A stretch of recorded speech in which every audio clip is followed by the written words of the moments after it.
Hello and welcome to What Else Is on the Show on the Else Nerds Network, where we talk about the TV and movies we've watched in the past week and what else is on. I'm Gregor Sprague, and joining me is Corey Scott. And Corey, how you doing, sir? I'm fine, sir. How are you doing this week? Doing pretty good. And before we get started, just a little bit of, not necessarily news, but just some stuff that I would say perturbed us. A little bit of things that ground our gears, to steal a different TV show saying. And that is I just have to ask, is your gear a gear? Is it a Cogswell cog, or is it a Spacely sprocket? Cogswell cog, I would say. Of course. But yeah, so, and this is the news, as I'm realizing that the, just so I can view the comments, I'm like, wait a minute, why am I hearing myself again? But I had it, I'm like, what's going on? But no, and this is the news that, on FXX, the other X means that, hey, they actually played shows like The League, which actually has me excited. But no, they've been currently marathoning The Simpsons, all 552 episodes, plus I think they're going to air the movie somewhere in the middle there, in order. And if you've been going in there and you've been watching, because you're older than me, oh, screw you, buddy. But if you actually, I should say this. To be honest, if you are older than me, or if you've been watching the reruns religiously, where you've seen the 4x3 and formatted ones, you've seen where you might be missing someone with watching these reruns. You might be missing some of the jokes, some of the visual gags, and that's because with this new formatted widescreen TVs, a lot of the older pictures, they can do one of two things. They can either crop it, where they zoom in and make it fill the entire screen, like but you're sacrificing some of the top and bottom. They could also stretch it if they wanted to. TVs will do that natively. A lot of the HD TVs will stretch a picture. Although I find that Comcast cable boxes, when you set it up to do that on standard definition, will still cut parts of it off. Or they can keep the aspect ratio as it was originally, and then you have the black bars on the side. So you look at a square picture in a widescreen TV. Yeah, I think I prefer that too, but we're also talking about channels that often have their little stupid logos taking up a huge chunk of the corner, or have their coming up next things pop up displaying on the next episode. Look, you're going to see more Simpsons, and here's a logo with everybody dancing around, which covers up a lot of the things with this. Anyways. Huh? Yeah. MTV is atrocious with this. MTV is atrocious is where you could have ended the sentence. But but they get so, like, as you can see here, we do lower thirds. And they're the traditional lower thirds. MTV leaves a third of the show left over now. Like, whenever they're advertising, like the VMAs, they just had the VMAs yesterday. And all throughout, when they've been doing their ridiculousness marathons, it's like, just like, they leave, like, literally, like, this much left that's still the TV show. Yeah, we learned it from watching CNN. We learned it from watching you, Dad. And sort of deal. And so so FXX, first of all, acting like no one's ever played all the Simpsons episodes before. I can't wait to not see them on my TV for a little while, and then maybe I'll miss them again. But so yeah, they've opted to stretch the picture out, which is killing some of the humor that is intended from the episodes. But in the end of the day, if you want a perfect situation, I guess they want you to just go out and buy those DVD sets that they've been selling for the last 10 years. Yeah. Most of which won't be in high definition anyways, because they weren't. Yeah, because up until season, I believe Evan said or you said season 20 is when they went to the 16:9 aspect ratio. That sounds right.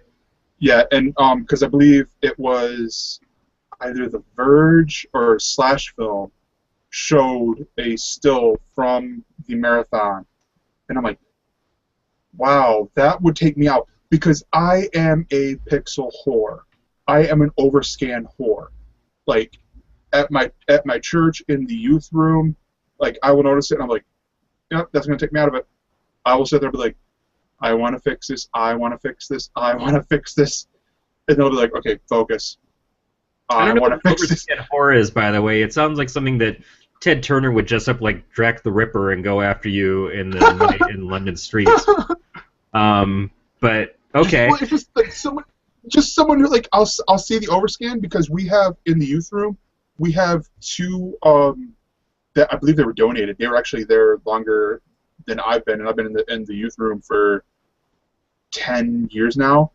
But two what are they like just those old deep big screen TVs, and that are just classic for the overscan, where where the picture goes over than what you see, and so it's like, and I'll sit there, I'll be like, all right, that's not gonna do, because then it's like you're watching a movie and it's like you're like, but you're missing stuff. There's stuff over here. It's like the classic, like subtitles, and the subtitles sit there, go down, and you're like, and you see half of the words, and you're like, what's that one? You're sitting there trying to go like this so you can possibly see down and go, I can see it. It encourages you. It encourages you to either learn an alternate language or get creative and make your own dialogue for half the stuff that they're saying. Yeah. When I was a kid, it was common that you would see at the beginning of a movie that was put on television, it would say that it has been altered for the television screen from what you would see in the theater. And you would get pan and scan, especially on things like Blake Edwards movies, or I remember Victor Victoria, I think a lot of it was. So you'd see this moment where they'd be following someone across the screen, but the camera would move almost at a speedier pace because it's not just following them, it's catching up with the action that was happening off the screen. In the theater, it would fill out, but because it's on the TV, it's like, oh, we've got to get all the way over here. So somebody's job was to take the stuff and reformat it for television. That's not really what they're interested in now. They are interested in just the easiest way to get it up on the screen, and who cares? Because when it comes down to it, at the end of the day, they're not interested in giving us a great viewing experience. They're just trying to get us to tune in and pay attention for a little while to something that people are just going to pirate if they're really into it anyways. Yeah, which is sad because I would rather see how it was originally done. Well, I bet a lot of people would like to see how it was originally done, but they're going to watch it on their phones, and that just makes me feel weird. Well, yeah, I mean, and but then again, I would rather watch it on my 7-inch Android tablet than my 3-inch Android phone. But then again, my 3-inch Android phone sucks horribly compared to my Android tablet. Both are Android, by the way, so it's not like, oh, fanboyism, but it's like, no, they're both Android. It's just one is horrible, and I want to throw it at a tree. The phone, not the tablet. But yeah, so here, let's move on. If you want to be really vicious towards it, throw it on an apple tree. I need to find an apple tree and film that, because I will so do that. Fanboyism! Rah! But knowing my aim, I'll miss, and I'll hit a pear tree. And a partridge will fall out. And it'll be anybody. And it'll be the Partridge Family, which you won't be able to watch on FXX without it being all scan weird. Even more bizarre. All right, so next story. Well, actually, I was going to jump into the shows, because the other story was just a real quick brag that my letter that I wrote into Cord Killers, I was going to say frame rate, but I'm like, nope, it's not frame rate anymore. Was mentioned on there, and I, instead of the typical Brian and Tom, maybe seeing what I was talking about. I got them jumping on me and harassing me and haranguing me. I got them plus Anthony Carboni and Jeff Kanata haranguing me, which was awesome. Oh, all the abuse, my stars and garters. Yeah, no, it was like so cool because it was like, I mean, here it was Jeff Kanata, who I've been a fan of since the Totally Rad show. I mean, my Twitter background and banner thing is 2 backgrounds from Totally Rad show. And it's just like, come on. And then Anthony Carboni is just so awesome. And it was just great at the end when they're plugging their podcast Patreon. They're like, yeah, everybody donate except for Greg's grandma, because to sum up the letter, I was like, Brian had talked about a couple episodes ago. He was like, yeah, we just need to abandon the UHF VHF spectrum for televisions and give it to the phones or whatever. And I'm like, well, but my grandma, who's 86, 87 years old, my great grandma, she's trying to cut the cable for her television. She can't cut it for phone because she lives alone, much like R.L. Stein. And she, so she needs it for Life Alert. And I'm trying to get her hooked up with antennas. So if we were to do that, she wouldn't be able to do that. And she's not going to get internet. She actually said this at her, I think it was her 85th birthday. So actually, I think she's like 88 or something. She's getting up there in age. She said the worst invention ever created was the internet. And I'm like, oh, wow. Yeah.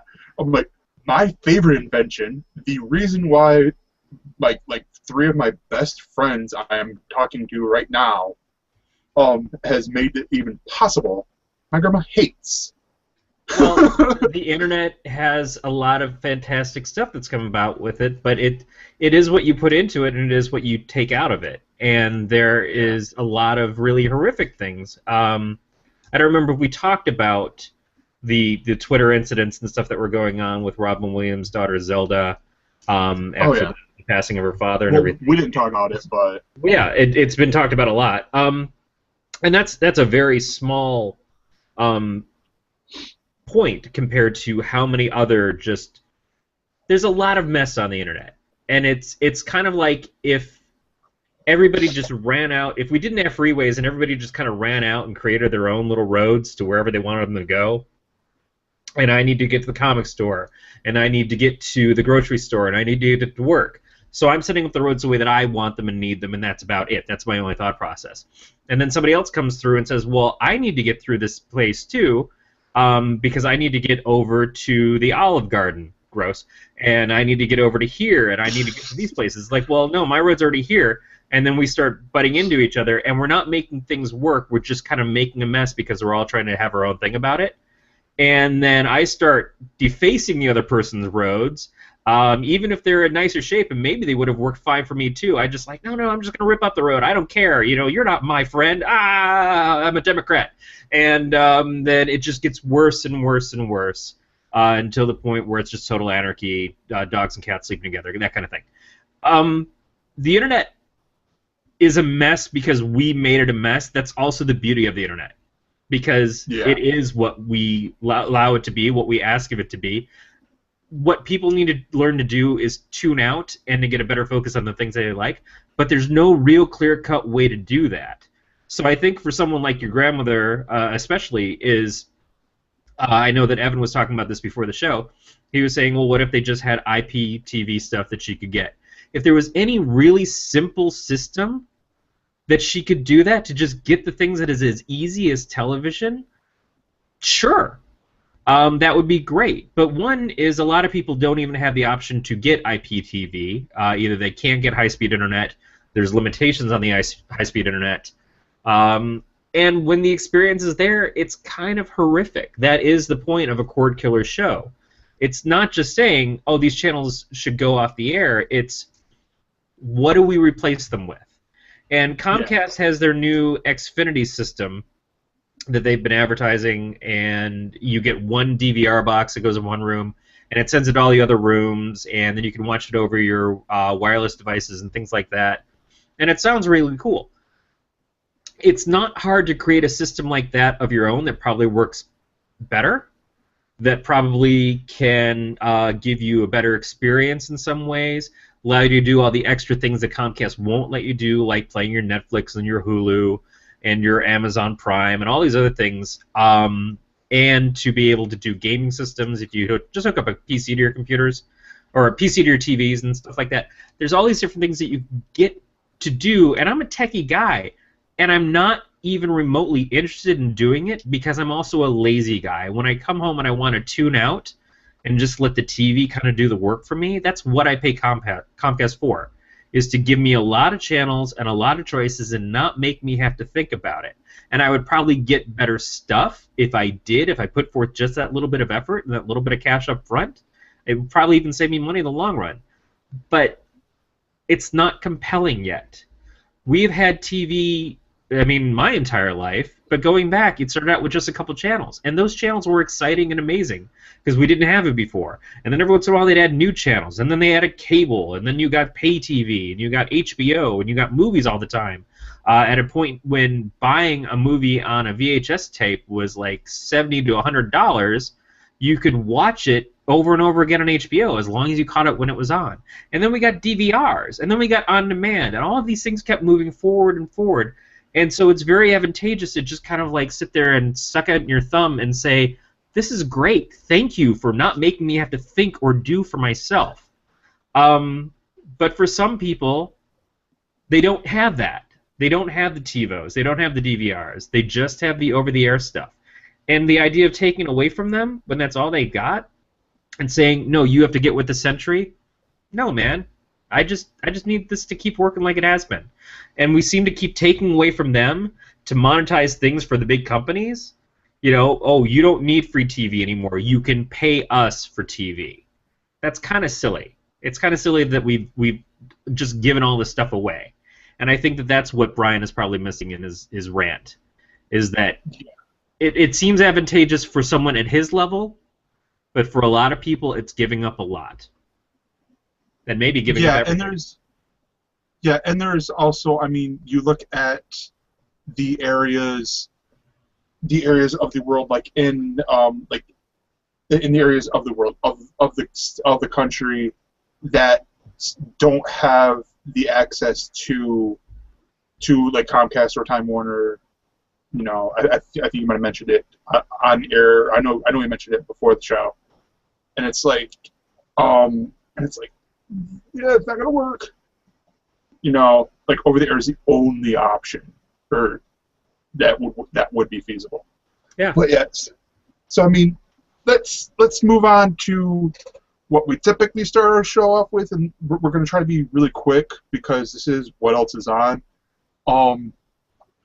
Big Brother. I was very frustrated with yesterday's episode because, and I blame the editors, to be honest, because they get your hopes up and then same old.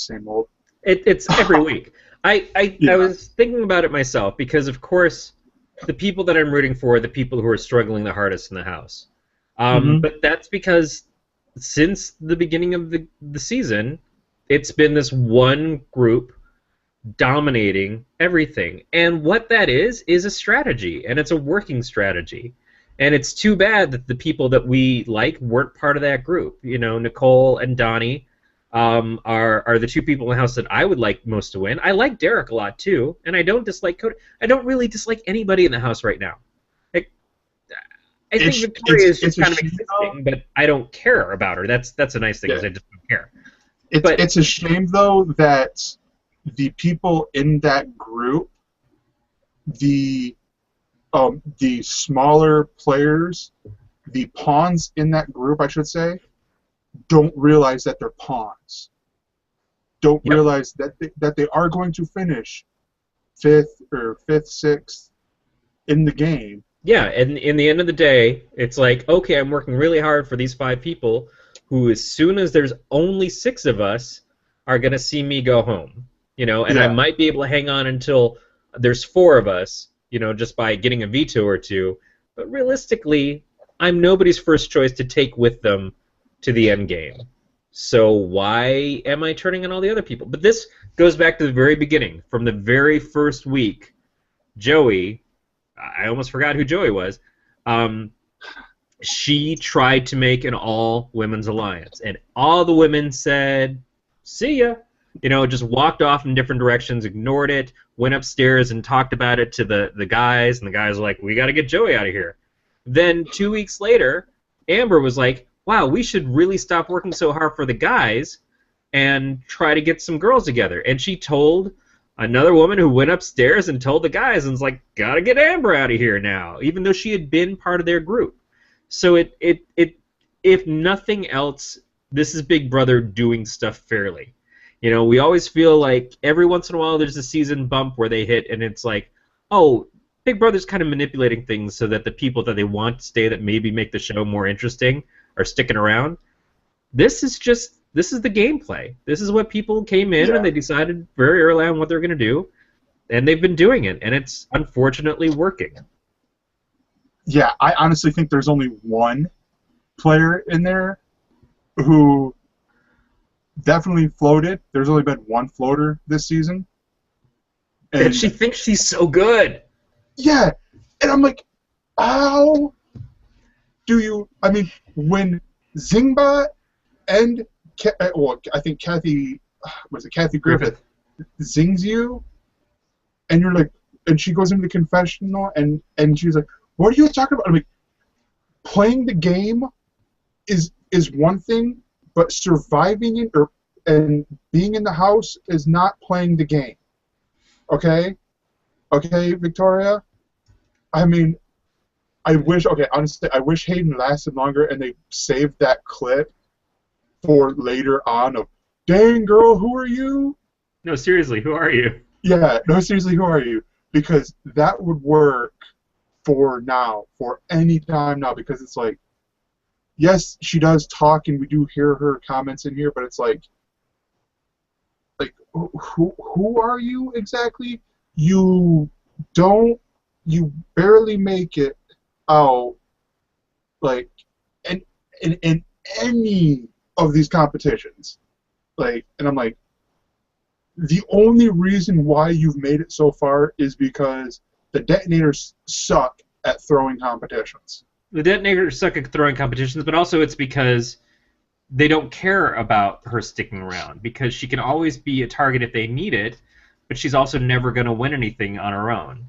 So it's just been, she hasn't even been carried. She's just kind of like, well, we'll put Victoria up, and she'll probably, you know, either she'll lose and we get the person that's on her team out with her, or if they win, well, because she's actually up against a weaker team, you know, like Jocasta. And that was the thing. So Victoria and Jocasta were the two that they just kept throwing back and forth. Is like, if you put them together, it's just over. It's over for one of them. But having them on separate sides made it a little bit more debatable as which one was going to be worse. You can argue that the thing about floaters is floaters do get to stay in the game a long time. And in the end, if they manage to pull off some one magic trick, because they are in the last couple of people, because why wouldn't you want to take Victoria to the last two? Why wouldn't it be, oh, I should take her because nobody's going to vote for her? Then at the very least, she wins $50,000 as opposed to $500,000. And if you're the most hated person in the game and they really want to screw you over, they could give it to her. It's happened. Rarely, but it does happen. Yeah.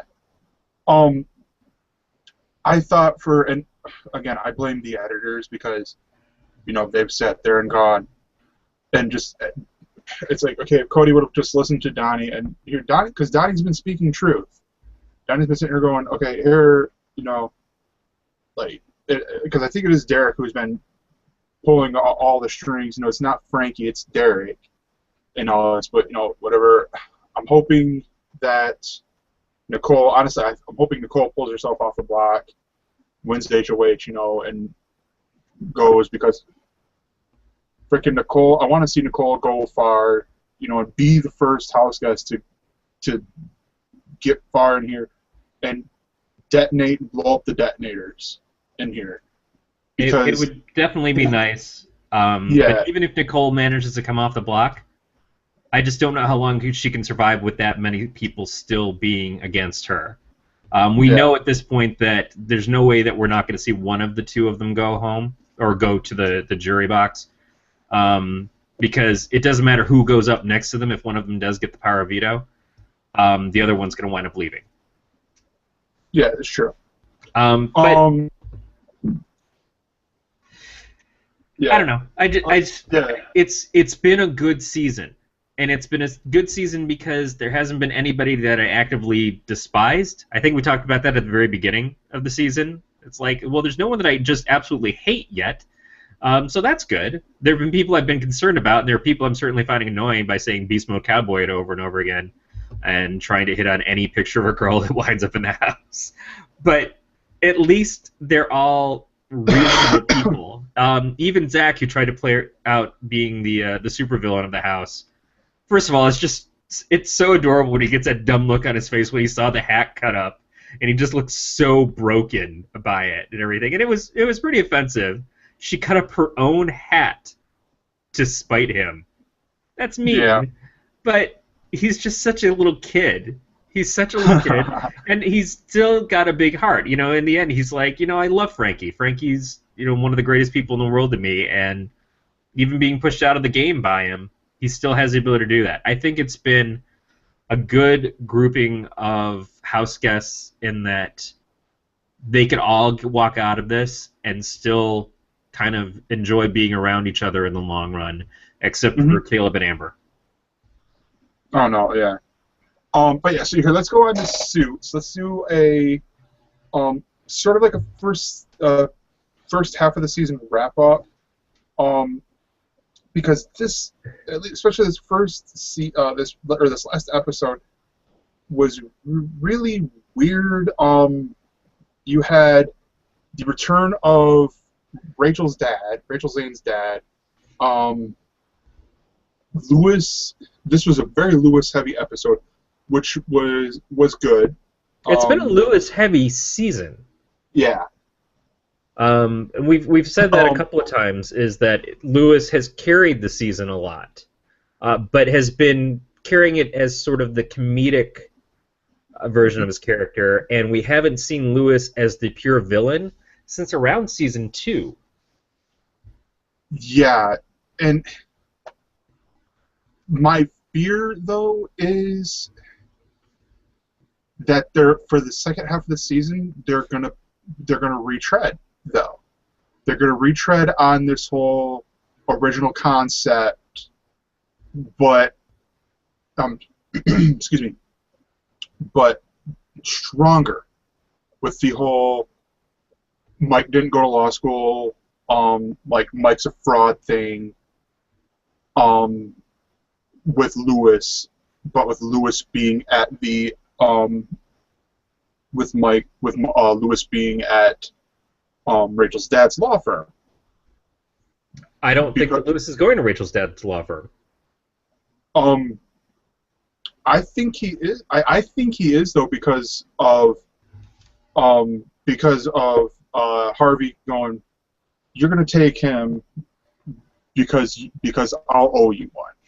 Yeah, but then Lewis got the final blackmail over Jessica in the end. It was basically his determination was, you asked me what I wanted, I told you, and you said I couldn't have it. He's like, now I can. And he wants to be a named partner. He wants his name up on the wall. And at this point in time, there's no reason why he shouldn't be able to get away with that. Now, no, that's true. That gives us 6 episodes for them to either try to work their way out of it or make that happen. That becomes the new status quo. But we have reached the apex of now all of the main characters know about Mike. And Mike is back at the firm again, which it doesn't ever change the fact that Mike could be busted by somebody outside the firm, but the one holdout has been Lewis in the firm. And now Lewis knows, and he's using that as his way in. Plus, honestly, Lewis seeming like the villain is really retaliation for everybody treating him like the redheaded stepchild. He has taken just hit after hit from people. All he's wanted was Harvey's respect. All he's wanted is Jessica's respect, and he wanted to be a named partner, which, for all intents and purposes, he deserves. Mike screwed him by using his ex-girlfriend against him in that court case, and then he still saved Mike's ass to get him away and back into the firm. Donna's the only person who's been really good to him this season, and he called her out in a pretty bad way, but that's because she had been lying to him for a long time from before about the Mike thing. So, in the end, it's almost like you have to root for him to be the bad guy because he's just been kicked so much. No, yeah, that's true. Excuse me. I mean, because I know even in the first season, I mean, it was like I was sort of rooting for him as the bad guy. Well, not rooting for him. I don't know if that's the right word, but it was sort of like, okay, yeah, he's the bad guy here. Because he was just sort of like, in Mike's way, like, he was sort of like, I know you didn't go to Harvard. And then this was sort of like that last little thing up with the key, like, because Mike kept asking, hey, what's with the key? Like, what does this key go to? Which, I mean, I guess if this was if this was in Lewis's office, I'm surprised it never came up earlier.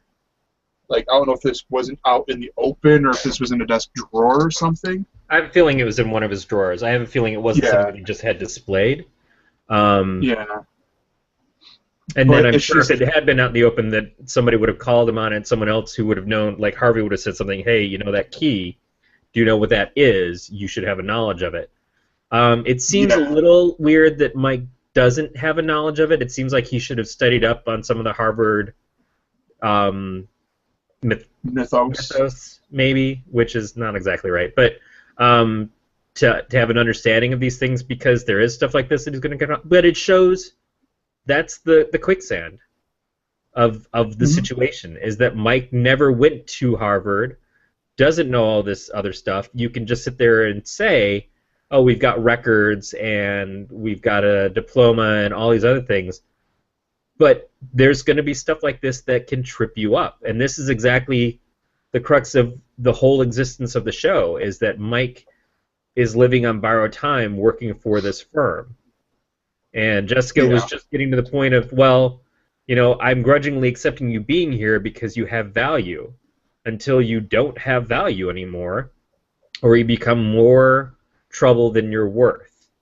And this is going to cost them. This is going to cost them, and it's going to be Lewis's gain. And good. But in the end, I think what will happen is we'll eventually get to a season where it's all of them trying to protect Mike from someone outside of the company. Yeah, I'm definitely interested in who's going to be the, like, is the second half going to be Lewis, like everyone against Lewis, or is it? I think it's going to be a big part of it.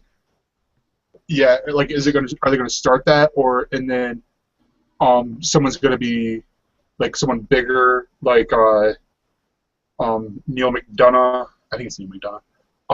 Dum Dum Dugan from Captain America. Right. Well, they kind of made a certain degree of peace with him. I think the Eric Roberts character is a possibility. Well, I was using him as the example was for this past season. Yep. Like how he was, and then it's going to be someone like him. Or it could also be Rachel's father. Yeah.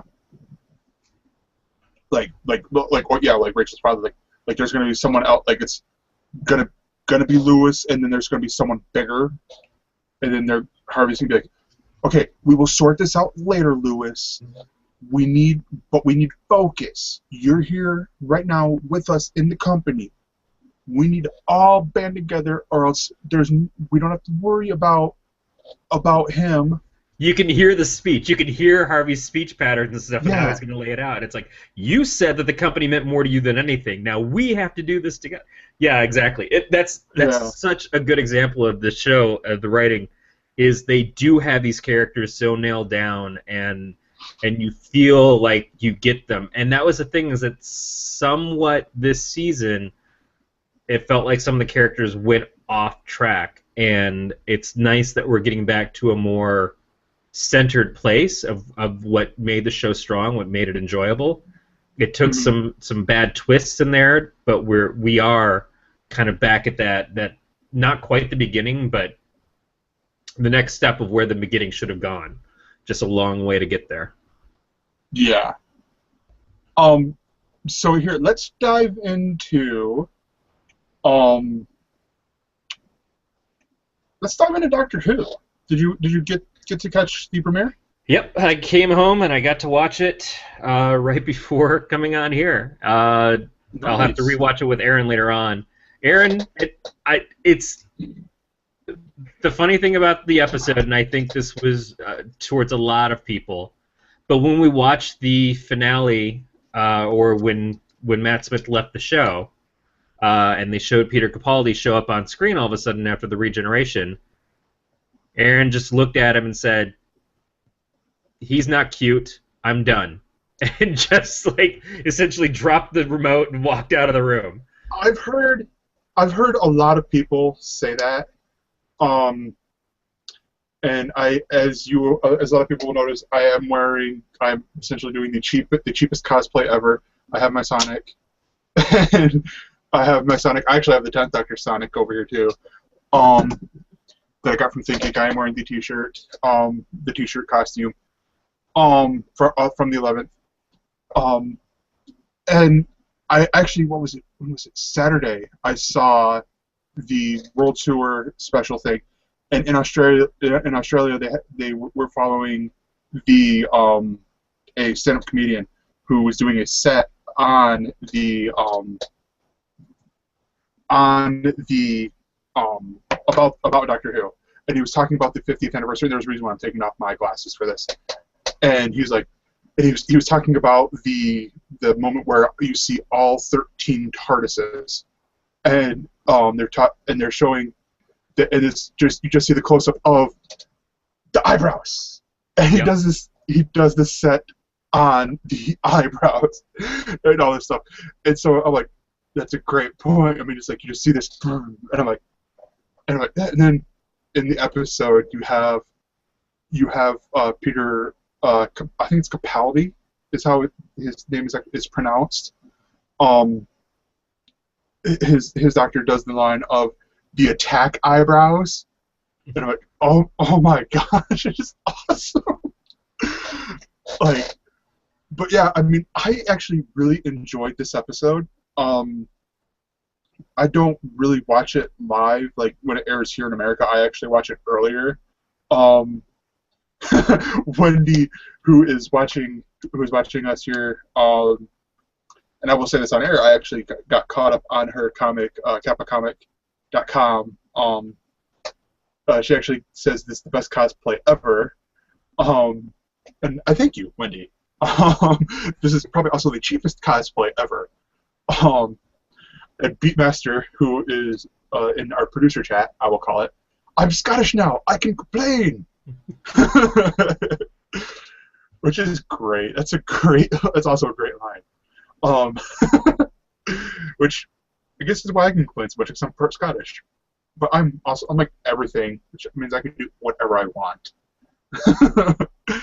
But no, I mean, I've heard a lot of people complain about this, and to what Aaron said, like, I think the reason why they did this, they brought in Capaldi, is because this, like, they were making him younger and younger, so I guess a lot of people were starting to, like, romanticize the Doctor in a way. Like, you had Matt Smith, who was, like, not too much older than me when he got cast. Like, he was like 27, 28 years old, and it's like pretty soon he's going to be like fresh out of high school or fresh out of secondary school in Britain. Like, he's going to regenerate. He's going to be one of Clara's students. Yeah, we have a doctor who can actually have gone to med school. Yeah. And so it's like we need to get, like, and excuse me, and I'm going to tie this in with the After Who Live, because they actually talked about this, like the regeneration from Matt Smith to Peter Capaldi, and even with his like costume, his outfit, like the outfit sort of says "stand back," like get back here, like back away, sort of deal. Like that's how Capaldi says it. Is sort of deal like, and it makes sense because he's still the same guy. You know, it's still the same doctor, but it's just, it's just, you have to realize he's a 2,000-year-old guy. You know, it's not, you might see a 30-year-old person on the outside, but it's really a 2,000-year-old person on the inside. Yeah, and they say that line in the show. I think one of the criticisms I have about this episode is that so much of it was that talking to the fans, saying talking to Clara, but saying you have been treating him like he's your boyfriend for so long, but that's not who he is. He's not just some young lad that you can sit there and fawn over. You know, that's not his face.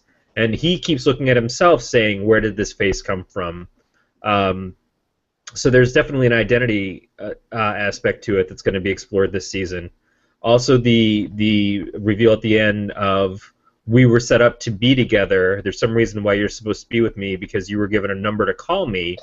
That kind of thing. There's a lot I still don't really get about Clara because she has been different characters, and he's recognized her as different characters. Yeah. And then that still never really got clarified, to me. So but I think I get what they were trying to do. It just felt so much like we need to do this to get you guys on board with this. The time that they finally started to come together was in the restaurant. They have a back and forth at the restaurant, which is really good. And he's kind of giving his opinions of Clara, kind of saying that she's a little spoiled and things like that, and she's going off on him. That was a very good interaction. For the most part, this episode, for me, was about the trio outside of them. And it usually is when they're around. When I see those three characters with Strax and I can't remember the lady's name. Lady Vastra. Yeah, Lady Vastra, and the actress's name is Jenny. I don't remember the name of the character. I thought the character's name was Jenny. Oh, maybe I got it backwards. But anyway, those three definitely deserve their own show. Because anytime they're there, I just want to watch them continuously. And I get less interested in the Doctor and even less interested in the companion. I just want to watch them. I think they're just so much fun. They bring a lot more to it.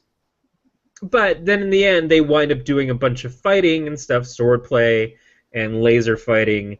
And it is more interesting to see the Doctor be able to solve things without doing the violence. Although we don't know.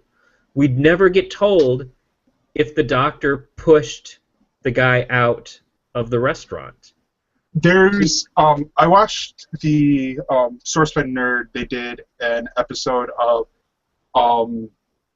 their TV show about this episode, and they hit on that. Like everyone was hitting on, did the Doctor push the cyborg dude out? And one of the hosts, he actually hit on an episode from the Colin Baker, the Sixth Doctor's reign, where they talked about his reign like he's the king, about a character called the Valeyard, where he's at the end of the Doctor's reign, or the end of the Doctor's life cycle. And the Master refers to him. Actually, I had it on Wikipedia. Like he's the darker side of. Actually, I can pull it up. If it'll load. Well, just going off of that, what you're investigating. He's an amalgamation of the Doctor's darker sides. This is as he is described by the Master. An amalgamation of the Doctor's darker sides from between his 10th or his 12th and final incarnations. So if we go with canon, it should have been between, and this is inserting War Doctor as 9. John Hurt, right? Yeah, John Hurt. So this should Or have William been. Hurt. I don't remember. Yep. John Hurt. This should have been between, or this should have been between Matt, Tennant, and Smith, I believe, because Smith would have been the 13th Doctor, or the final incarnation. Because you remember at the end, right? He's like, "I have no more." Especially because of the fact that 10 was such a vanity, like, oh, he used 2 regenerations and all that stuff. Or if they're going to throw that out of canon, there should have been one between, Smith and Capaldi. But that's about all I know with about the Valyard, because I was like, wait a minute, if you want to be super technical, shouldn't it be Tenet? But I'm like, no, wait, before I unleash the nerds, let's do a little bit more research. And I don't really look for the technical stuff. Part of the joy of coming into this just with Smith and not going through even through the Tenet and Eccleston stuff. I've only watched the Smith stuff up until now, and I don't have to have all that back knowledge, and I think it almost is a detriment sometimes to have that back knowledge. It's like continuity in comic books. It only works until it doesn't work. And in this kind of thing, if we try to play by the rules, all of the rules, I think whatever River said, the Doctor lies, she's actually talking about Moffat and every other lead writer of the show, is that all of those rules that they give you are just rules because they want you to hang on to them for as long as till they pull them out from underneath you. Well, that's basically what the one host was saying was up until now, the Valyard was in canon. Like, he was like at the end of the up until the end of the regeneration cycle, the Valyard was he was in canon. He was basically on like the dark side of the Doctor, and he'd come back in time, or come back and tormented tormented the Doctor through all of his other incarnations. You know, breaking like one of the rules of like you don't cross the streams, to mix metaphors here, and because I know with me personally, I've only done the reboot. Like, I've only done Eccleston, Tennant, and Smith. Like, I've jumped in on Smith, like he's my first, but then I went back since getting Netflix, and I've done the reboot. Like, I'm just like Smith or Eccleston, Tennant, and I see why people love Tennant, but it's one of those things like where people go, "Oh, I jump right in at Tennant." I'm like, no, don't. No, you still have a season that you were skipping here. You have to do. You have to get. You have to do Eccleston. That one season is great. You see, especially.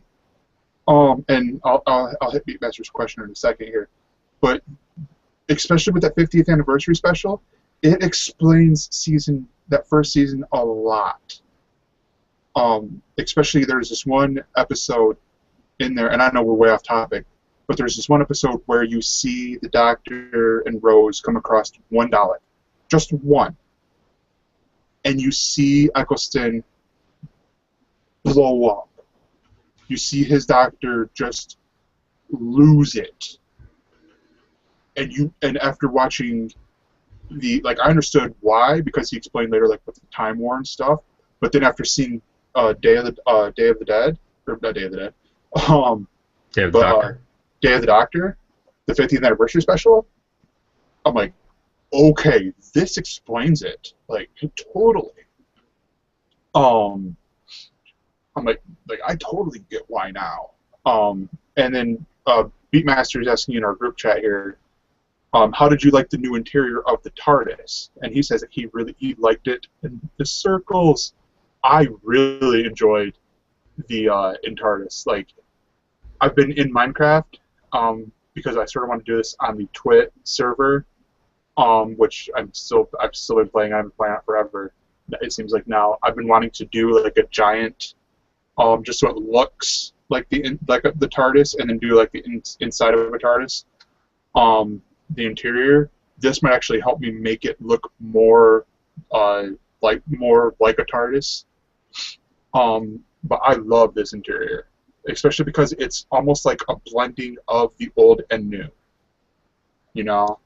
Yeah, I think that's sort of what I feel like they're doing with Capaldi, is they're trying to blend some of the old Doctor, the pre-relaunch Doctor, into the new series. That's what it feels like to me, is that it's not just we want to make him older, we want to change the dynamic. I think we want to harken back to the original series. That's probably part of why they've been playing so much more of the old movies and stuff too, to try to get people more of a feel for the original Doctors, so they have an understanding leading into what they're going to be doing now.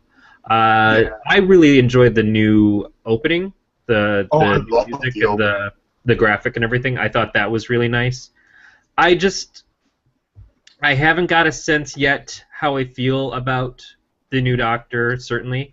And since I still haven't felt a connection to Clara yet, I enjoy her. I like Jenna Louise Coleman perfectly fine.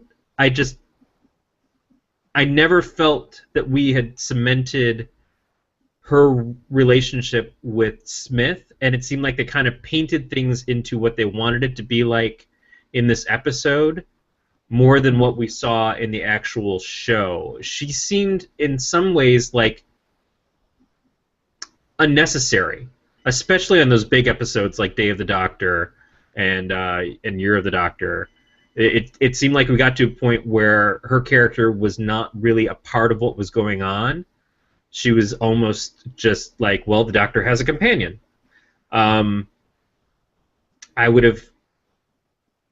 Maybe it would have been better if we'd started out with a new companion at the same time that we got a new Doctor. That's probably part of why it works so well with Smith and Pond, is we started fresh essentially at the same time, and we got to explore Smith finding out who he was without being judged by the companion who knew him as he was before. It just made a little bit more of a more interesting episode to me as a new watcher. As a new viewer, I felt like I was getting into it at the same time she was learning about him, and this felt more like, oh, I have to... What you're doing is you're telling me that I have to kind of open my mind and accept that this is just how things are. Just give me a good story, man. That's interesting, though, because... did you watch After Who Live afterwards? No, I haven't had a chance to watch other stuff yet. Because they did the special after... See, this is where, like, I guess because they did just the one special. It's not like Talking Dead, where it's like the other Chris Hardwick special. But they talked with Mark Gatiss, and he mentioned how whenever they do a regeneration, there's usually some familiarity between the two. Right. Like from one Doctor to another. Rose was there when we transferred to Tennant. Yeah. But I think because of the fact that towards the end of the David Tennant era, it was specials. We didn't have a companion with him traveling along. He was by himself. I think that's why we got Matt Smith and Karen Gillan. I think that's why. Is that what they were called, the Confidentials? I think that's why we got these like sort of one-off or like this sort of deal. But so I'm like, I was trying to think of like what was familiar with the season 5 premiere besides this, and the outfit. I mean, that's really it to me. I mean, like maybe that's what they're counting as the familiar. You mean in this season? No, in the fifth season, with the girl who waited. Okay, well, that was the thing, is that it was such a great fresh start for someone like me to jump into. Like, everybody's been talking about Doctor Who for the last couple years going into that, and so I'm like, okay, well, we're getting a new Doctor, I'll check it out. And no, it was the same for me too. That's where I jumped in on as well. But that's what I'm saying, is that that was that moment of, it was a very well done fresh start. I just don't feel like, for as hard as Clara was fighting the idea of this being the Doctor, she either understood who the Doctor was or she didn't, but it just didn't feel genuine. It felt like they were trying to add a lot of gravitas to her relationship with Smith that I never saw on screen, and giving her a lot of suspicions of Capaldi that I didn't understand why. And so they used these other characters who understood more about who the Doctor was, who'd been there through different times of meeting different people, I guess, before. But, again, it just felt very heavy-handed to try to make the story work in that regard. I don't know. I have my issues with it. But I don't know that I could necessarily say that any first episode of the season, other than that very first one with the girl who waited, was ever my favorite episode of the season. And then, of course, we're going into the next episode, which looks like it's going to have to do with army people or some group that are all trying to fight something, and then we have Daleks in there and stuff. So it feels like we're getting the typical second episode again, too. Well, no, the second episode is called Into the Dalek. So I'm really excited about it because it has Daleks. So never seen those. Yeah, never seen those. But yeah, so we will be back with our. We're leaving, folks. Bye. No, we'll be back with to talk more TVs. More TVs. I have a Toshiba. No, more TV shows, but we have our starts and stops. So, I believe, click the link below in the descriptions. It'll take you to the Google document page that I did. This spreadsheet that I did. That would be a spreadsheet. Yeah, spreadsheet. Whatever that thing is that I did. And starting on Tuesday, that'd be tomorrow if you're watching this live, like Wendy is, because she is our superstar viewer of the week.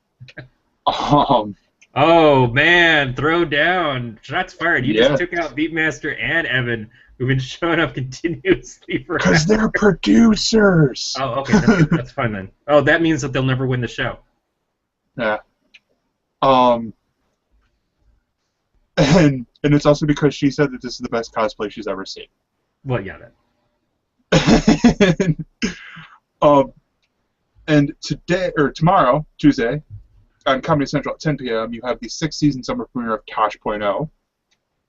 And also at 10 p.m. on USA Network, you have the some odd season summer finale of Covert Affairs. I forget what number it is. I know it's not the 2nd season. I was going to say, it does not seem like it would be the 2nd. Yeah. And then also you have the 1st season finale of Tyrant at 10 p.m. At 10:30 on Comedy Central, you have the new time slot for Drunk History. Moving on to Wednesday, at 8 p.m., you have the 1st season finale on ABC Family of Young and Hungry. At 9 p.m. on El Rey, you have El Rey Network Presents The Director's Chair, Quentin Tarantino Volume 2, because Quentin Tarantino never does anything in one volume. That's true. Also at 9 p.m. on Esquire, you have the second season finale of Brew Dogs, where they're brewing beer in Los Angeles, so you know it won't have any gluten. I'm only assuming that, anyways. I see what you did there. Yeah. Thursday.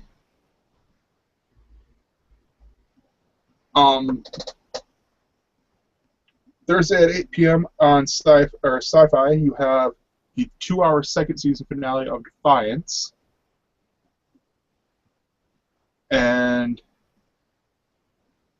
at 10 p.m., because I usually don't mention two programs, on ABC, in between your normal commercials, a 1-hour special presentation of the world's wildest commercials.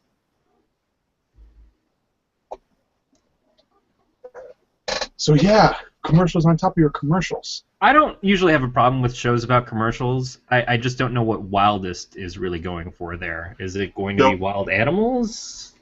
No, I think typically what they'll do is it going to be Tara Reid's Wild and Out in wherever she was? No, I think what it'll be is they will air like commercials from from foreign countries as well. Is it just going to be a half hour of commercials of the Bill and Ted's breakfast cereal, and they'll just scream Wild Stallions the whole time? That would be fun. Yeah, that would be fun. Moving on, Friday at 10 a.m. on FYI Network, a special presentation of Pressure Cooker. And then at 7 p.m. on CMT, you have the 2-hour special presentation of George Strait, The Cowboy Rides Away. And then on Saturday, at 6:30 p.m., on Fox, you have the 4th season premiere of College Football on Fox, Fresno State at University of Southern California. And then at 7 p.m. on Ovation, only on title alone, you have the series premiere of Raiders of the Lost Ark, Tainted Trove.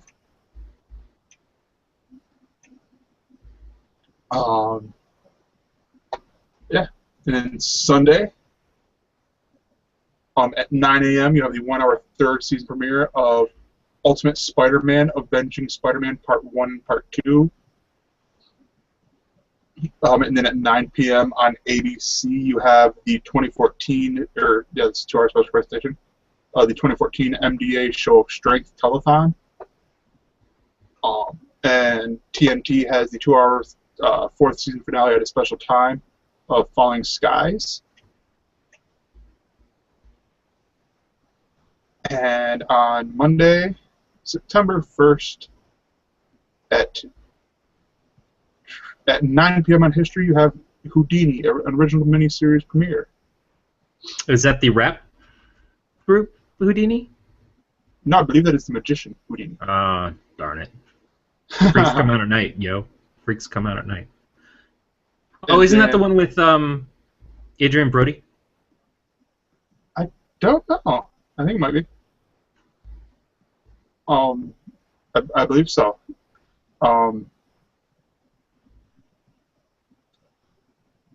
And at 9:30 on FX, you have the 1st season finale of Partners. But yeah, so that is starts and stops. And now, really quickly, we will just talk movie draft because I think we could probably, I don't know. And again, the movie draft is down in the description down below. I hesitate to say, but I think Dave and Matt might have won this. I definitely don't see a lot of movement for us to them in the last week, but boy, is it getting really close from Team Honda right behind us. You're just like, please be done. Please do it. I at least 1 second. I at least 1 second place out of this. Yeah. I already have one fantasy football league where I've never won the trophy. Do I get to add fantasy movie drafts where I'm not gonna finish? I'm gonna finish in dead last. Can we just go over this for a second? So, Team Hondo said, hold on. ridiculed. Time out. What? Evan has come into the producers chat because I forgot to mention on Monday on Monday on Lifetime is the unauthorized Saved by the Bell movie at a certain time that I am forgetting because I closed the link. So yes, on Monday, I think it's at 9 o'clock, is the unauthorized Saved by the Bell movie.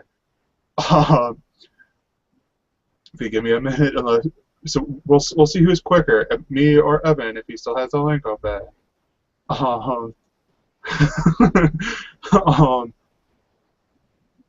And this is the bad part because I promised Evan I would mention it, but I completely glossed over it because of the Lifetime in front of it. In the words of the immortal Jesse Spano, I'm so excited and I just can't hide it. Yes, at 9 p.m. on Lifetime, the original telefilm, the unauthorized Saved by the Bell movie, at 9 p.m. on Lifetime. So there, Evan and I mentioned it. Now, if you click on over to the What We're Watching Weekly, our old former show, / Galactic Netcasts, 2014 Summer Movie Draft, I think, unless, what movies do we have? Unless Lucy gets a boom, a gigantic boom. I think that's the only way we can get. That's the only way I think we could get caught up to. We're talking about a 64 million split between us and Team Car Ramrod, but at the same time, we're only talking about 134 million between Team Hondo and us. And this weekend, Guardians of the Galaxy just took the #1 spot back after 2 weeks of TMNT being in the #1 spot, which is also on their list. So they have had a #1 movie for 5 weeks in a row between these two films. And Corey, you can say it. I messed up. No. This is like I said before. I would rather have a tight race. And at the very least, we're talking about a world where Guardians of the Galaxy has made more money domestically than Transformers and Captain America: The Winter Soldier, the two biggest hits of this summer season. Guardians of the Galaxy has beat them both. And that is incredible.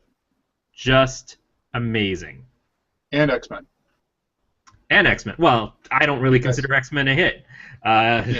Only Fox does because that's all they got. Pete mentioned pointing out X-Men. But yeah, so the scores right now as they stand are 1.28 or 298 billion dollars. Yeah, billion dollars to Team Car Ramrod, Matt and Dave, Team What We're Watching Weekly, aka Team Mouse Nerds, $1.234 billion, and then Team Hondo or Team Brednessa, $1.130 billion, which will probably quickly change but it has to happen very quickly because the draft ends in 2 weeks. That's how long it took to build a house in Money Pit. Yeah. But yeah, so let's see. Next week, or sorry, not next week. Next topics. So did you watch any of Bojack Horsemen? No, and in fact, I thought I put that in the notes. Oh, well, you son of a bee.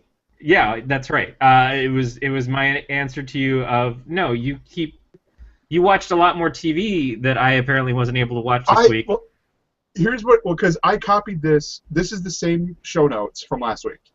That's what it is. Um, so it's like the Big Brother, Suits, um, Red Band Society was just on Hulu. Like, I'm like, oh, I'll watch that. Which we can talk. I can talk about real quick. So I'm gonna try to sell Evan on it because he's like, I probably won't watch it. I'm like, ooh, bad mistake, dude. And then actually it led to like Hulu suggested Selfie next, and I'm like, all right, I will watch this. But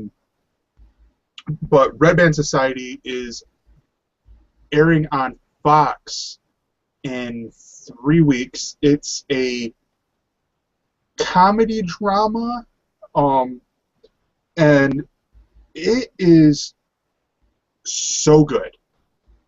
Everyone in there is in a children's hospital, and it stars Octavia Spencer, and as the nurse, and it's narrated through a coma patient, as the kid is one of the kids, and you go through and you learn about all these other kids, a lot of which have, or like a couple of them have cancer, and one of the girls has an eating disorder. She was the only one I actually really knew as an actress outside, because she was on a Nickelodeon kids show called Big Time Rush, and I'm like, and I had heard about it with our with what we're watching weekly, our fall TV preview, and the show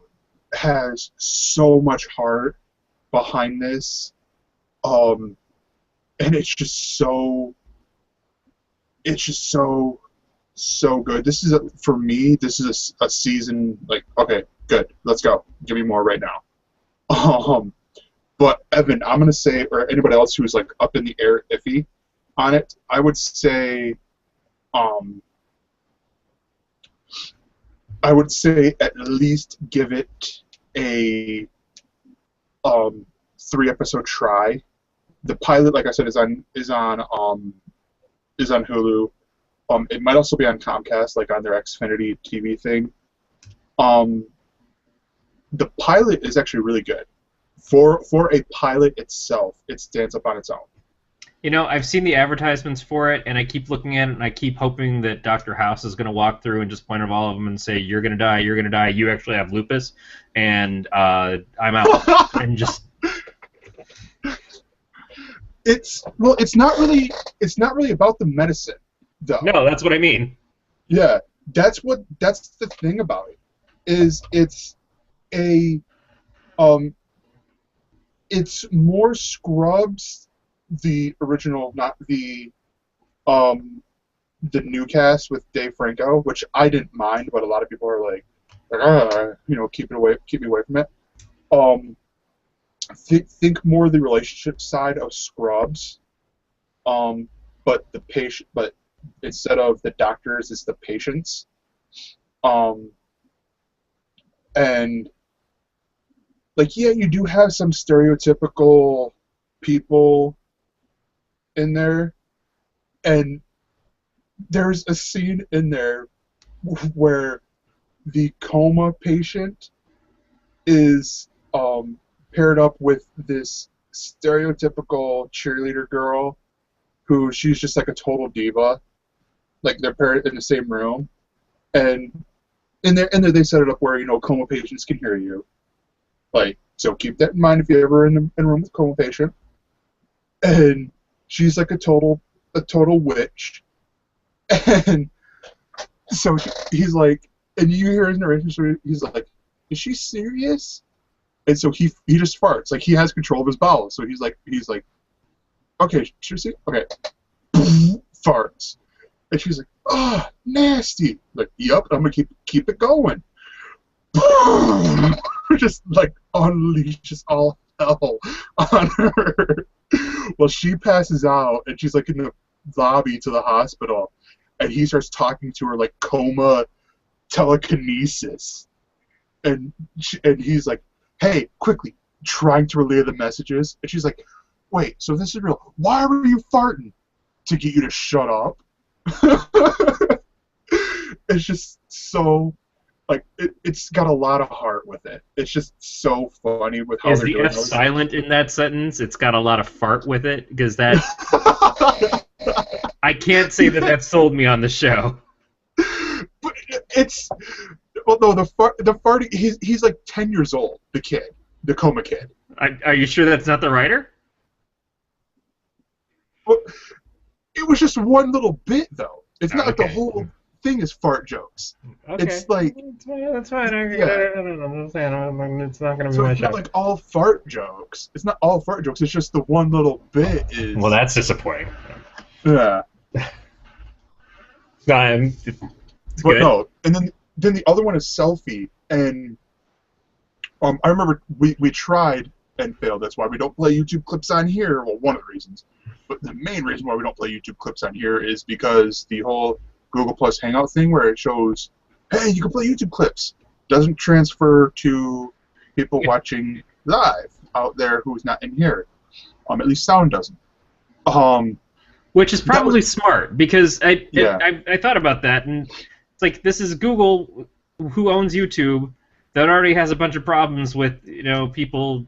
Copyright and all that stuff. Copyright stuff and everything. So it's like, we're going to let you watch stuff that's on YouTube and share it on YouTube on another channel, and then just have to take you off the air. So it's Hangouts for hanging out, not for viewing pleasure. Yeah, that was basically the trailer was basically the pilot for a lot of it. That seemed obvious. Yeah, but it was good. Created by the lady who did Suburgatory. And so if you liked, here's my pitch for it. If you liked the first 2 seasons of Suburgatory, then you'll probably like Selfie. If you like Karen Gillan from Doctor Who, then you'll probably enjoy. And if you like both those things that I mentioned, you'll probably like Selfie. If you like Harold and Kumar, if you like the Asian guy from Harold and Kumar, you'll really like Selfie.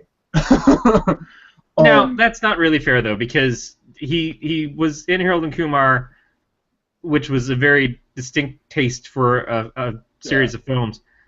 He's done other stuff, and it's not just like, I like Harold and Kumar, so I'll automatically like Star Trek. No, that is true. That is true. That is true. Because he is the straight man in this. So right. He is very much a straight man in this. But if you like the actor, John Cho, from Harold and Kumar, from Star Trek, then you will like this.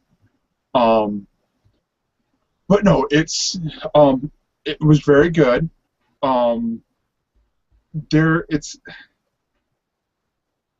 They don't really do a lot of what I thought they would do with like a lot of the social media stuff, at least like with the show. Like maybe they will later, like on the website and stuff. But it wasn't as like, oh my gosh, they're trying to do social media talk. Like they did it at first with like the intro, but that was in the trailer. Like literally the intro in the trailer was the intro in the show. Like her saying, "My name is Eliza Dooley." That was the same intro in the pilot. Hopefully that doesn't carry on in episode 2, because that could get old very quick. I see why they didn't use her cousin for the young flashback self.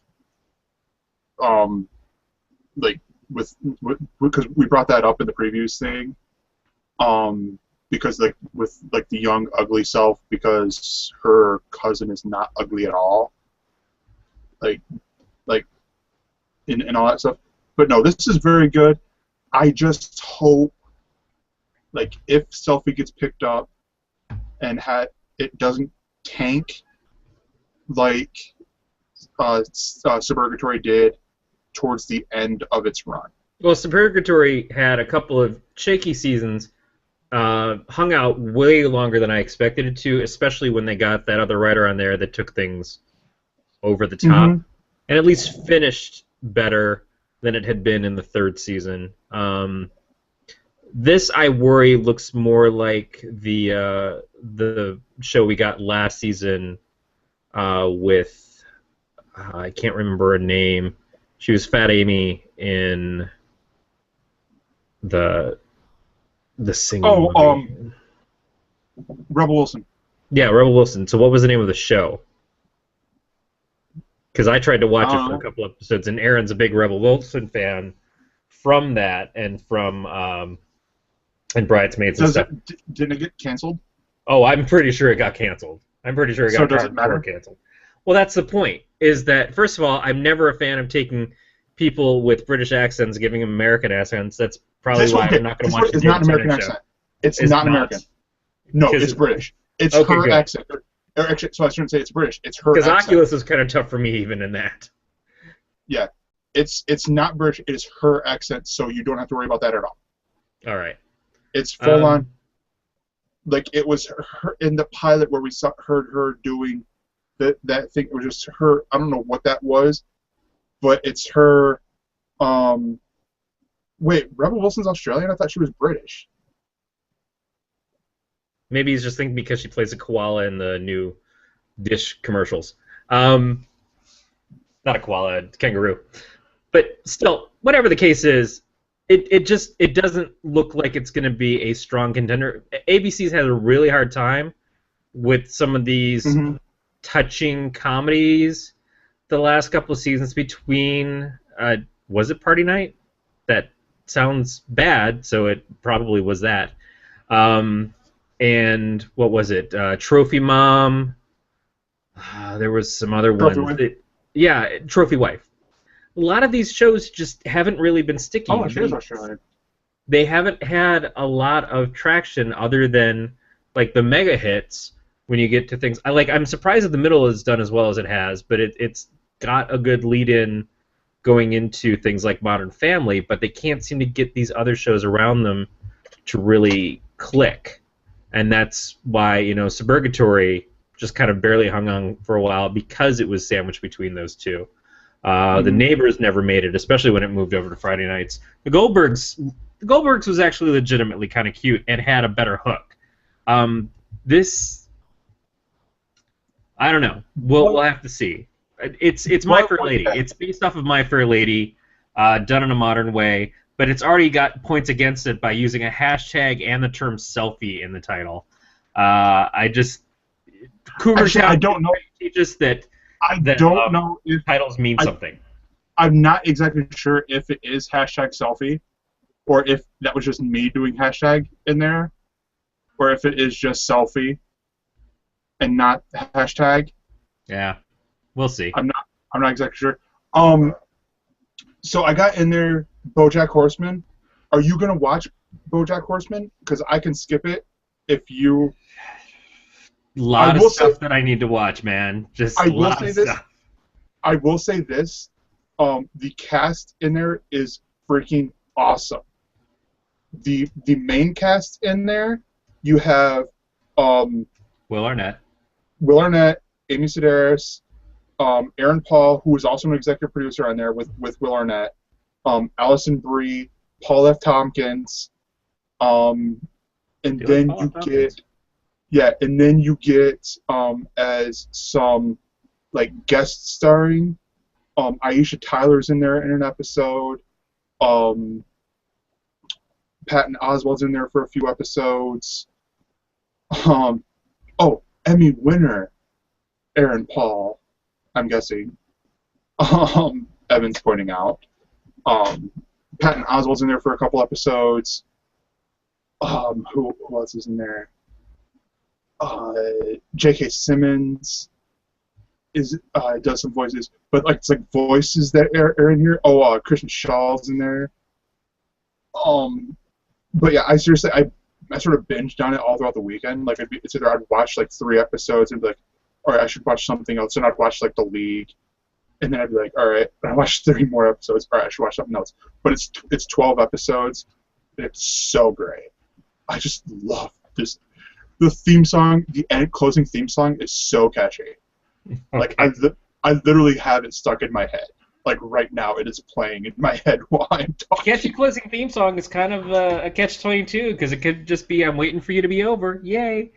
No, well, No, I'll try to give it a call, but it's it's on Netflix, and you know about me and Netflix is it's hard for me to make that jump on the remote all the way over to Netflix. Yeah. The only other thing I will mention from my watch list, and this is the like what else is on for me is Legend of Korra, and I mention this because, well, for one, it sort of got a tough break because it's been taken off of regular TV. Yeah, it got taken off from Nickelodeon, but put on Nick.com, which was sort of rough. But to be honest, I never really watched it on Nickelodeon itself, or even on demand. Like I always watched it online, anyways. So it's your fault. Yeah, mine alone. Oh, blame Gregor. But this you actually, know your type. Yeah, well, this actually made it a little easier because I downloaded the Nick.com app, and watched it. I watched it like in my bed, or whatever. But this one was last two episodes was an hour-long episode, but this whole season was just great. Yeah, it's a great. What he's saying is a great show, and I agree completely. Just like seeing, like I think Korra was the first Avatar to metal bend, and just seeing how that worked, like to see like metal bending, and just to see airbenders come back, and like I'm like, oh come on, and like just to know I have to wait like a whole another almost like another year now, or maybe even longer, for the next season or book as they call it. I'm like, no, and it's like if they announce it as canceled. I'm like, okay, nerds will riot. Will they though? I mean, that's the thing is people assume that nerds will riot, but if nerds were really all that powerful, the show would have stayed on the air to begin with. And well, no, but no. See, here's the thing though: is I understand why they pulled it off, because there was a lot more violence and in here, like Henry Rollins' character killed the queen with his airbending, like full-on air bubble around her head, sucking out with the airbending, sucking out her life force. This was like 11 a.m. or no, sorry, 8 p.m. and then probably a repeat Saturday morning at 11. I don't see them, and this is at post, like this is after they took it off and made it exclusively Nick.com. So we have that, like cutting a, like, so I'm like, okay, yeah, I would have seen them doing things a little bit differently if, like had things still been on here, like there would have been some creative cutting around this. But it's just demographic wise. That's why I think more it got pulled than it got than like ratings, because it's still highly rated. It was highly rated when it got pulled. It's just demographics. It was the same thing with Young Justice. It was Young Justice was highly rated. It's just not the demographic. Yeah, they were upset because girls were watching it, and they thought that they wouldn't be able to sell the toys to boys. As stupid as that concept is, like girls don't buy toys, and like girls don't get into superhero characters and stuff like that. The idea that you have an audience should be enough, and you cultivate that. But we've talked about this, and I've ranted on it, and I'm still pissed. Now, but see here, Nickelodeon is smarter, because where Nickelodeon, they skew more towards SpongeBob audience, where SpongeBob audience is, I think, maybe 7, 8 years old, maybe 9, and Cora is 12, 13, 14, and older, and up, like 12 and up, because I am in the up age, and so they will still make the toys, they'll still make their money on the toys, and stuff like that, to where they still have the deal for Series 4, or Season 4, or Book 4 as they call it in Cora, and I think maybe even possibly Series 5. Series, I'm freaking British over here. Season 5. So it's not like, if the ratings would go well for Season 4, then there is the option for Season 5. So it's yeah, not but I think like, we talked about recently. I think we talked about the seasons, especially the early seasons of Batman the Animated Series, and how they were playing that at 7 o'clock on Sunday nights when it came out. They weren't playing it on Saturday mornings. They started doing that later on, where they started moving some of the episodes to Saturdays and repeating the episodes. But for a while, it was on in almost a primetime format, because some of the episodes were really scary and some of the episodes were pretty violent, and they got away with that because they said, well, if this isn't a Saturday morning cartoon, then we should put it in a place where it makes more sense. I don't know why they couldn't just put it in a place where they made more sense on the channel and started out that way to begin with. well, no, they did. It was on at 8 o'clock at night. But why would they then say, oh, but because we can't play it at 11 o'clock in the morning the next day, because it was so violent? I mean, that's what you were just sort of implying. I think that's sort of what it was. I don't know. Like they did it right before Comic-Con, like literally right before the panel at Comic-Con. Like they spring the news on the creators at the panel, and I'm like, dick move, guys. Like, and so it's like they literally had to go out there and like go, hey, the show's not canceled. We're just moving it over to Nick.com and all this stuff. And I think it's just like I think it is just Nickelodeon saying, hey, we still have faith in this show. Just not as a show. Just not on the network. Yeah, and I can see that.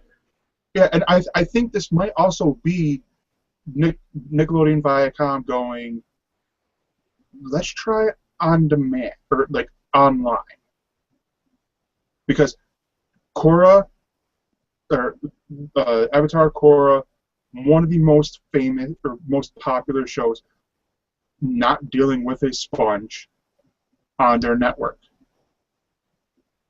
because the sponge named Robert is like their most popular one, but it does skew extremely young. And I mean extremely young. Like, I mean, that's like grade school. This one, it's middle school and up. I actually think that SpongeBob, while young kids watch it too, I think SpongeBob also skews a lot older. Well, no, yeah. But, it's not like the Nick Jr. crowd, but I get what you're saying. I think, if anything, it says, we think the audience for this doesn't watch TV shows. We think the audience for this are the people who are going to go online to find it anyways. And so putting it online just gets us one step closer to that. And that I can at least think, okay, I can see where you're coming from as an experiment. But it just seems kind of silly to stop it halfway through the season or partway before the season ends to then just shift that over. That screams desperation to me. That screams like we're just chasing something to see what we can do, and I'd like to know the politics and the ideas that went into that. But I don't care. Yeah. I don't watch the show. Whereas, I mean, we've got the CW didn't cancel Beware the Bat, but now is playing at 2:30 in the morning on Saturday nights on Adult Swim. Because they just decided, oh, yeah, over here, where nobody would think to look for it. Certainly not people who are watching it at 10 o'clock in the morning on Cartoon Network or on the CW. Now they have to look on Saturday nights at 2:30 in the morning to finish out the season. And they canceled Young Justice at a point in time when it was pretty popular and it was right in the middle of some big storyline stuff. Just canceled it. Mm-hmm. So I think we might be seeing just maybe a distrust in a lot of these deeper cartoons right now, where they don't think that they're the audience that they're expecting. We're getting on CW, we're getting a lot of Uncle Grandpas and Steven Universes and things like that, but these deep story-drenched cartoons, we traded Teen Titans for Teen Titans Go. And don't get me wrong, I laughed my head off during Teen Titans Go. But when it used to be a more mature theme cartoon with deeper storylines and complications, you had to follow the episodes along, they felt that that wasn't right.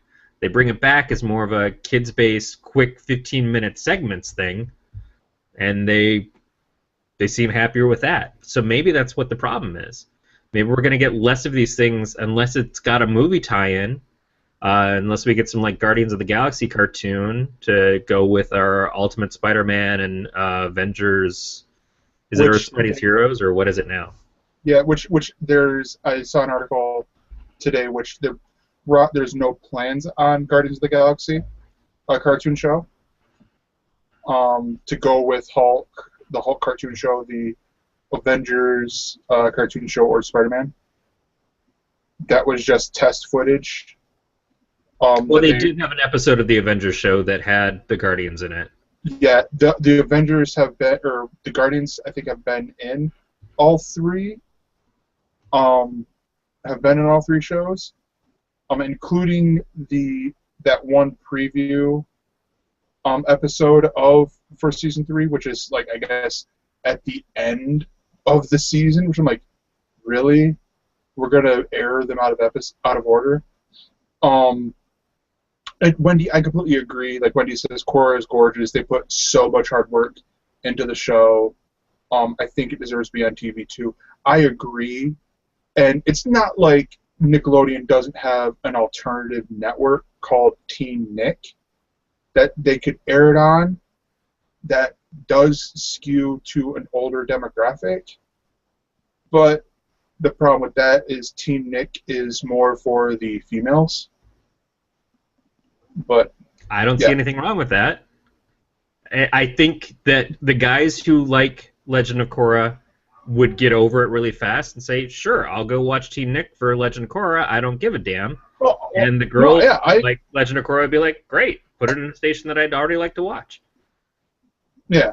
No, I think that the audience is deeper than what the channel heads give them credit for. I think that's constantly the case, especially with kids, especially with children. Mm-hmm. It's just there's people up there who are like, well, our demographic should be this.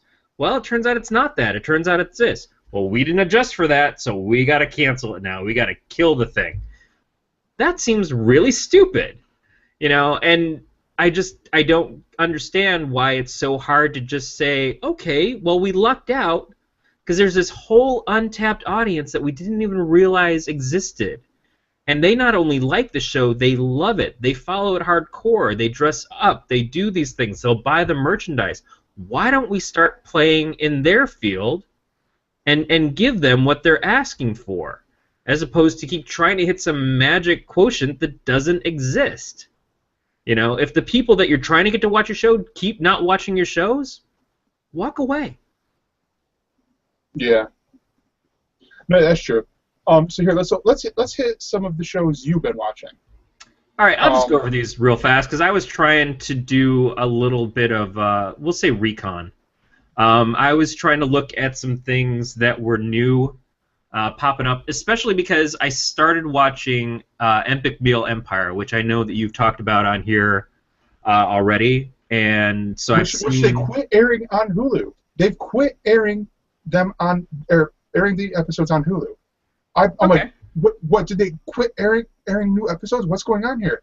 I finally found them on Comcast. I'm like, oh, okay, that's what happened. So I got caught up on that. That's freaking fantastic. Yeah, I've only seen the first episode and the third episode. I have a bunch of the other ones recorded. But it is a pretty funny show. And Erin has never seen Epic Mealtime, or at least she doesn't have any recollection of it. But she's very much enjoying it. She got to that point where she starts laughing and can't breathe and makes me keep rewinding the bit over and over again so she can laugh some more. And she's laying on her side, crying into her hand. Her leg is up in the air, kind of kicking around in a circle. So I'm like, oh, I think Erin likes the show now, or she's stroking out. I'm enjoying it. It's pretty funny. The epic meal portion of it is still there, but it is such a great showcase for these guys. You know, for Harley and the other members of the team, they're developing their personalities more on screen than what you actually saw in Epic Mealtime itself, which kind of gives credence to why they're doing this other show, why they give them this other program. Because Epic Mealtime was going to hit its wall. It was going to get to the point where they just couldn't do anymore, and people were going to lose interest and move on. But this grows them into something else where they can be more of entertainers than just people who make weird meals and eat them. They still give you that, and it does lend credence to, well, I'm watching this, and I really like that part where they made the sushi roll thing with cheeseburgers and all this stuff. I wonder what else they've made and eaten. And then you can go online and find all that stuff there so it can pay itself back off. But really, the show is just really funny. The stuff that they say, there's every once in a while where Harley says something and he kind of catches it and he goes, oh, I probably shouldn't have said it like that. And then he just goes deeper into the joke. And it just gets funnier and funnier the more downhill it gets. And then there's things where the three guys are sitting on the couch and one guy's saying something and the other guys just kind of stop and look off into space like, I can't believe what I'm hearing right now. I can't believe I'm sitting next to this person. I'm afraid to have him near me with cutlery. That's kind of awesome too. So I checked that out, and because I checked that out. Oh, go ahead. Yeah, did you see the episode where they did the they made the Finception, I think is the name of the episode? No. I've only seen the first episode, which is when they make the robot for the kids at the school. And the third episode, yes, the Taterbot. And then the third episode where they do the zombie walk thing. And they make a Harley with a bacon beard and chocolate head. Yeah, the chocolate. It was very cool. The whole scene of him going to get the ambulance in the first episode, though, and he's like, "Oh yeah, I want all the works and stuff like that." And he's like, "How much does that cost?" "Oh, this would be about $100,000." "I don't want it." Let's find the worst that you have, the best of the worst that you have. It's fun. It's over the top. It's got that kind of silliness. I think in the first episode, I could have seen it going either way, but it seems to definitely, by the third episode at least, it improves even more on what it was building. It didn't just like drop, and so that's it's good to see that having some legs. Oh yeah, it's great. I love it. They've got 8 episodes out so far. The last episode featured Fabio, Top Chef. Yeah, and it's just freaking awesome. I watched it today actually while I was making dinner. Because that's always a good idea. Yeah, well, because I didn't cook with bacon though. That was my problem. But yeah, so it was good. So I enjoyed the show. Now that I know, abandon Hulu, go to Comcast. Famous last words. Evan wants to know, do we think that My Drunk Kitchen will get a TV show?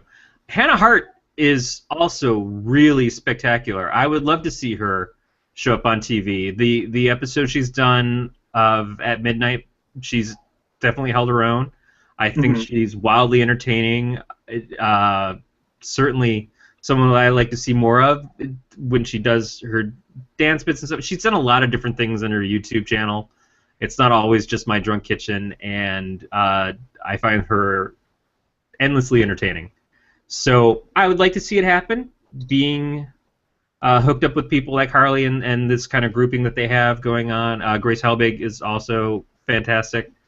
I like to see more of them. I think some of the YouTube talents really do deserve to be bigger stars than where they're just at, but there ain't nothing wrong with being the king of YouTube. You know, if you're doing something really successful there, sometimes you go up to the next thing and it doesn't quite work out, and then you lose where you started. Maybe they can cross over, maybe they can't. But don't be in any hurry. I'll take my drunk kitchen as long as you keep making it. All right, so Epic Meal Empire, I believe, is on FYI, which was a new station all for me. Of your shows are, all three of my shows are from FYI, and that was the thing, is like as I was watching one, I'd see a commercial for the next one. So the other thing I picked up on this week was Tiny House Nation, and again, it's been out for a few episodes now. I've only seen a couple of them so far. The first one I watched, the basic premise of the show is these two guys are going across the country and they're making houses for people, and the houses are usually about 5,000 square feet, which is not a lot of space. Now, they can go higher in size, so you might have a loft upstairs, or you might have almost close to a second floor. It sort of depends. But in the first episode I watched, they met up with a couple who had their house destroyed essentially in a fire. They were out in the middle of nowhere, and fire came up, and there was just no way to save all their stuff. It was a pretty touching episode, and they built this house for them, and the houses sort of belie the fact that they're so small. They actually look reasonably spacious. I lived in apartments that I think are listed as more square feet, but don't seem anywhere near as big, and certainly not as nice. I mean, they are getting basically brand new appliances and everything else. The only thing that I have an issue with is that often they're in land where they have to worry about well water, or the only electricity they get is from a solar panel, which would be okay if it was consistent. My issue is consistency. Also, internet is a big deal to me. I don't think I could handle if I lived someplace where I would have to rely on somebody's satellite from across the ravine to give me internet signal. But it's simple living, and I think for the people who can handle that, it's reasonably cool. The other episode I watched of it was a guy who was sort of a hoarder, had a basement that was just completely full of junk, and it was like he didn't even know why he was keeping all of it. So it did kind of follow that sort of clean house mentality of some shows that I've watched before. But again, they pare them down and they move him and his wife and his daughter into this 500 square foot space, and they make it all work. It's very intriguing because we have a 4-bedroom house, and Aaron and I both have our own offices. We have our bedroom, which is not any bigger than the offices, and we have an extra room that is just spillover right now. It's just kind of stuff that doesn't work, some things that we don't want to deal with, and we have a 2-car garage. It's a lot of space, and it's kind of overwhelming for the fact that we don't need all that space. I wish we could cut a couple rooms off of the house. But at the end of the day, it's nice to have it, and I don't know what I would be able to do to really give it up. If we had to go and if we got a smaller house or something at some point, and we move back down to 2 bedrooms again, like what we've dealt with before, that'd be kind of tough at this point. So I think what it is you accumulate stuff to fit your space. It's amazing to me to see people who take that space and say, all right, now I can pare down my stuff to make my life simpler and easier to get with. And it's somewhat compelling. I just don't know if I have the strength for it. But after those 2 shows, I saw advertisements for a new show called The Feed. And The Feed has Gail, also from Top Chef. It has Marcus, who is one of the judges usually on Chopped. And it has this other guy who's a comedian, I guess, but I saw no evidence of that in the way that he was on the show. I'll be honest, I watched both episodes, and I kind of powered through the second episode just to give it the full chance. What they do is they have 2 bits, and both of them are essentially a competition between the 3 of them. They try to take some idea and make their own thing out of it. So one of them was food that you can take on the go. And one of them takes it pretty seriously and does a good job. The other one takes it seriously but does a pretty lousy job. And the third one doesn't take it seriously at all, and that's always a comedian. And that's the whole show. And it seems like all the things that they do... No, it's not like the feed from Attack of the Show. It seems like all the things they do aren't really well thought out. So Gail's trying to create a food that's on the go, and she's making salads that are on sticks. In fact, 2 of her competitions wound up with sticks. And so there's a bunch of sticks in this bouquet, and they have pieces of salad on the end, or like fruits and vegetables and stuff that are supposed to be the salad. But in the end, you're just poking at your face with a bunch of sticks. It was like being attacked by pygmies. I just couldn't find it to be a compelling or appetizing thing. The only thing I thought was kind of cool is that she had spray-on dressing for it, which I know exists anyways. So it just kind of like, I expect these professionals to give me something more compelling on it. None of the food that they'd made looked or seemed appetizing. The other thing she did was they were trying to create the idea of like the cronut, taking foods that are sort of mashups and making their own new craze. The ramen burger is another one. So she tried to do a poutine on a stick. And again, it's just a bunch of fries on a stick with gravy and some cheese curds, but then it falls apart because it's not really made to do that. It wasn't anything inventive. It's just, oh, I'm making a mashup. No, you're taking food that already exists and throwing a chopstick in there and expecting that that's going to be the new hip thing. No one's going to buy that. Overall, the jokes were kind of lame. Like I said, the comedian guy wasn't funny. I like Gail a lot on Top Chef and the other Top Chef style shows. I like Marcus okay on Chopped. He's not one of the judges who annoys me to no end. This just didn't work. You know, I was expecting a lot more from it when I saw the people that were involved. So it just instantly went off my DVR. Yeah. And I'll point out here a couple of Beatmasters. What else is Outlander, Intruders, the True Blood series finale, Extant, and Manhattan. None of these I've really gotten into. True Blood I didn't get into mainly because I didn't get HBO to get caught up. Where when I did have HBO, I was nowhere near able to get caught up on True Blood at all.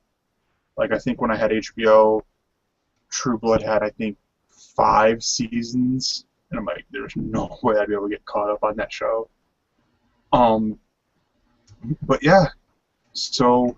I just want to say, The Intruders, I just heard about while watching Doctor Who. I didn't even know that that show was coming out. So, of course, it's telling me, oh, it was on next. And I go, oh, well, I didn't know that I was supposed to record that. So, bummer. I hope it's on demand, maybe. Because it looked at least interesting. I don't really know what it's about, but it looks like it could have been the same kind of thing as what you think of when you saw the previews for that one that's on HBO right now, The Leftovers. It was just kind of that spooky, dark, oh, there's some mystery thing going on. It also kind of reminded me of the last season of Torchwood. But I would expect that it would be better than Leftovers because nobody from Lost is working on it. I just know that I was, oh, okay, that looks really cool. Oh, when's it on? Now. Well, now, yesterday or the day before. Bummer. It should be on demand. And Evan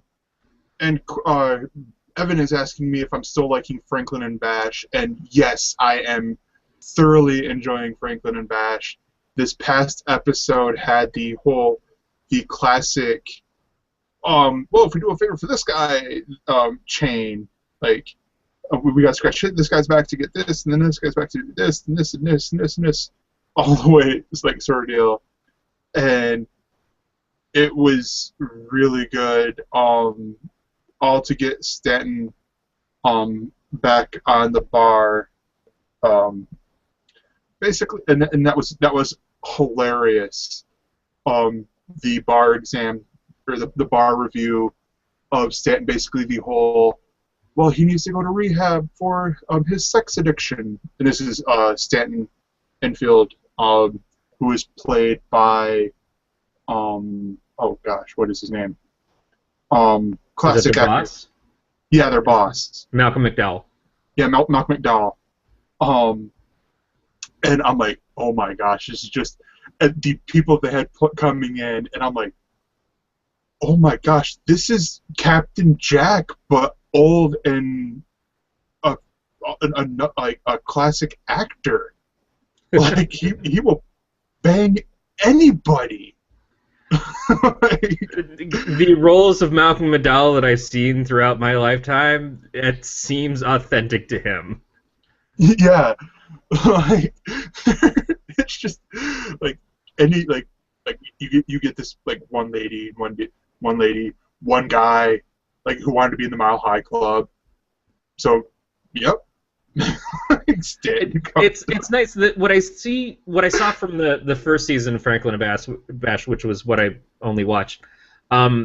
It seems like he's in the role of the Denny Crane, which is funny because he killed Kirk, but he's that guy who's I've acted for a long time. All of my charm and characters and stuff that I've done just kind of add up to being able to be here and living off the goodwill of all of that previous work.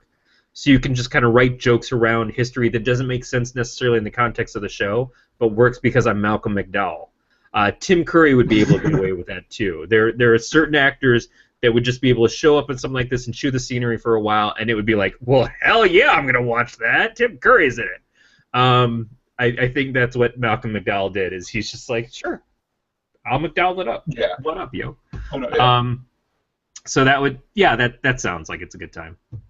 But no, yeah, it's a great show. Just really funny to watch. But it's on TNT where they're supposed to know drama, but it's more of a comedy than a drama. You can have dramedies. Yeah. I think that makes it so you don't feel sick when you're on a boat. Oh no, that's not right. That's Dramamine. Oh. But yeah, so I believe that wraps it up, except for I gotta do an outro here. But yeah, well, let's just say real fast, we are planning on doing our second episode of the 616 this weekend, if I am correct. I know that... Go ahead. I was going to say, okay. I know that I had spoken with Wendy about trying to get her on an episode with us. So, Wendy, if you're available, I'll definitely be in touch with you during the week to see if maybe you might like to come on and we can do something crazy like interview you. We never had any plans of anything like that, so that would be way cool. Otherwise, we will be on the Elseworlds Network, which you will talk about now. Yeah. To find out more about our goings on, follow us at Else Nerds on Twitter. Make sure to like our Facebook group at https://www.facebook.com fail. Yeah, you know why? Because you started with all that other stuff. HTTPS, you really went all the way through the HTTPS. Yes! You don't even have to put in the W's anymore, man. Welcome to the web, yo. That's two yos. I am now just missing a ball, and I'm a great toy from the 80s. At facebook.com/Else Nerds Shows. That's ELSNERDS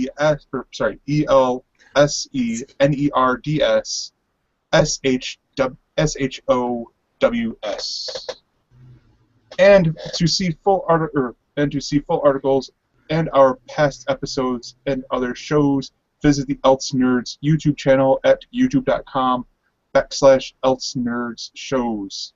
I feel weird promoting our YouTube channel on our YouTube channel. It seems weird, right? Well, the idea, I think, was eventually maybe we would not just be on YouTube. Also, if you'd like to know where any of those things actually are, you can go to spellchecker.com and try to look up how to spell Else Nerds. Yeah. And this has been a Don't Tell Glenn production. Thank you, everybody.